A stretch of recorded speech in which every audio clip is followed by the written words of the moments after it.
Halo rekan Akses Legal, sebelumnya saya mau mengucapkan selamat datang bulan Agustus.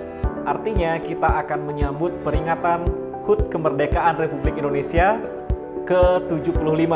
Semoga penegakan hukum di Indonesia semakin jaya. Di video kali ini, kita tidak akan mewawancarai seorang lawyer seperti di Lawyer Talk. Kita juga tidak akan berdiskusi tentang hukum dan kaitannya dengan cabang ilmu lain seperti di Beyond the Law.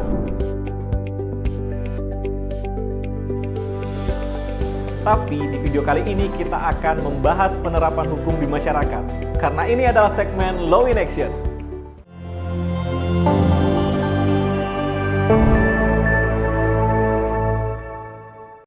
Dalam ruang lingkup hak atas tanah, kita tentu mengenal istilah peralihan hak atas tanah. Atau sederhananya adalah berpindahnya suatu hak atas tanah dari pihak yang satu ke pihak yang lain. Contoh, misalnya, beralihnya suatu hak milik dari si A kepada si B. Nah, cara-cara beralihnya hak atas tanah ada banyak. Di antaranya adalah ada jual beli, ada tukar menukar, ada hibah, ada waris, ada pemasukan hak atas tanah ke perusahaan. Namun di video kali ini kita akan fokus membahas tentang hibah dan waris, terutama terkait dengan perbedaan antara keduanya. Karena kalau kita melihat persamaannya, tentu hibah dan waris adalah sama-sama cara beralihnya hak atas tanah. Tapi mengenai perbedaannya kita akan bahas dalam 4 bagian. Yang pertama, tentang siapa yang dapat menjadi pemberi dan penerima hibah. Demikian pula siapa yang disebut pewaris dan ahli waris.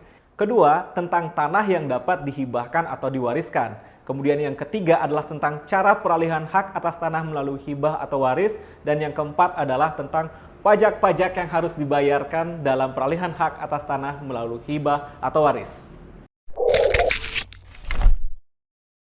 Dalam hibah, yang mengalihkan disebut pemberi hibah, sementara yang menerima pengalihan disebut penerima hibah. Tidak ada syarat khusus mengenai siapa yang dapat berkedudukan sebagai pemberi dan penerima hibah, dan tidak ada syarat pula mengenai kapan seseorang dapat menghibahkan tanahnya ke orang lain. Dengan kata lain, siapapun dapat menghibahkan tanahnya kepada siapapun dan kapanpun itu. Namun tidak demikian dengan waris. Jika dalam waris, pihak yang mengalihkan disebut pewaris dan pihak yang menerima pengalihan disebut ahli waris. Perbedaan pertama, jika dalam hibah, kapanpun seseorang dapat menghibahkan tanahnya kepada orang lain. Namun, dalam waris, seseorang akan berkedudukan sebagai ahli waris hanya setelah ia meninggal.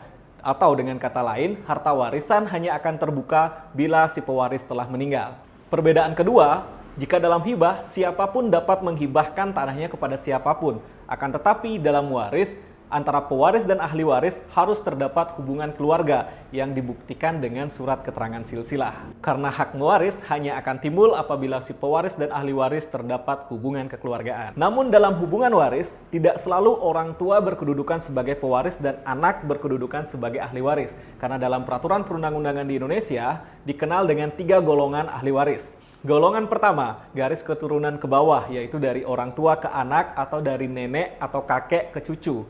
Kemudian golongan kedua adalah garis keturunan ke atas. Jadi ketika seseorang tidak memiliki anak, kemudian saat dia meninggalkan sebuah harta warisan, maka harta warisan itu jatuh kembali kepada orang tuanya. Namun bagaimana ketika seseorang tidak memiliki anak dan orang tuanya pun telah meninggal? Maka ketika itu berlaku golongan ahli waris golongan ketiga, yaitu ke samping. Jadi ketika seseorang tidak memiliki anak dan kedua orang tuanya telah meninggal, harta warisannya menjadi hak dari saudara-saudaranya. Kita lanjut ke bagian kedua mengenai tanah yang dapat menjadi objek hibah dan waris. Dalam hibah, tidak semua harta kekayaan berupa tanah yang dimiliki oleh seseorang dapat dihibahkan.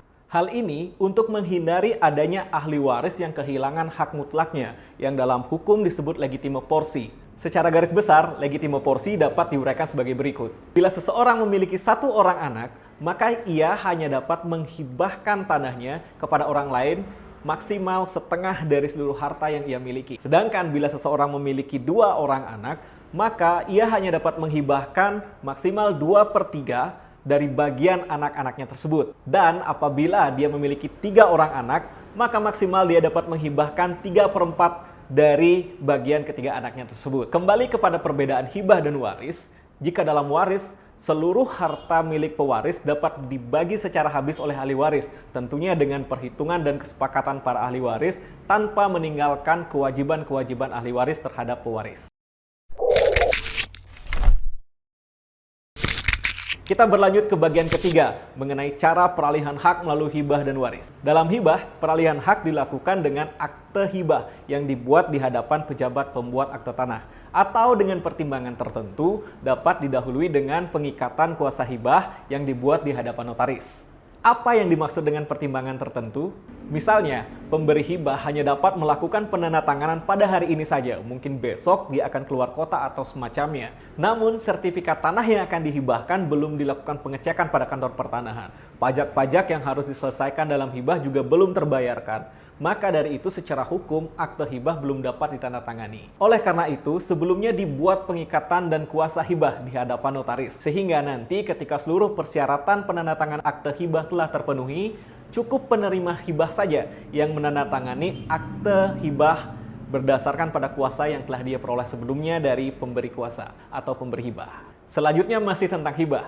Setelah akte hibah selesai dibuat, maka akte tersebut dijadikan dasar permohonan kepada kantor pertanahan untuk dilakukan peralihan hak atas tanah melalui hibah di kantor pertanahan, kabupaten atau kota sesuai dengan lokasi tanah. Kemudian mengenai waris, peralihannya tidak menggunakan akte, melainkan menggunakan atau berdasarkan pada surat keterangan silsilah dan surat keterangan pernyataan ahli waris yang dibuat oleh para ahli waris, diketahui oleh pejabat setempat atau dapat pula diajukan melalui pengadilan negeri. Setelah surat keterangan silsilah dan pernyataan ahli waris ini selesai, maka surat-surat tersebut dijadikan dasar untuk mengajukan permohonan peralihan hak melalui waris melalui kantor pertanahan kabupaten atau kota sesuai dengan lokasi tanah. Selanjutnya bagian keempat atau bagian terakhir, kita akan membahas tentang pajak-pajak yang harus dibayarkan dalam peralihan hak atas tanah melalui hibah atau waris.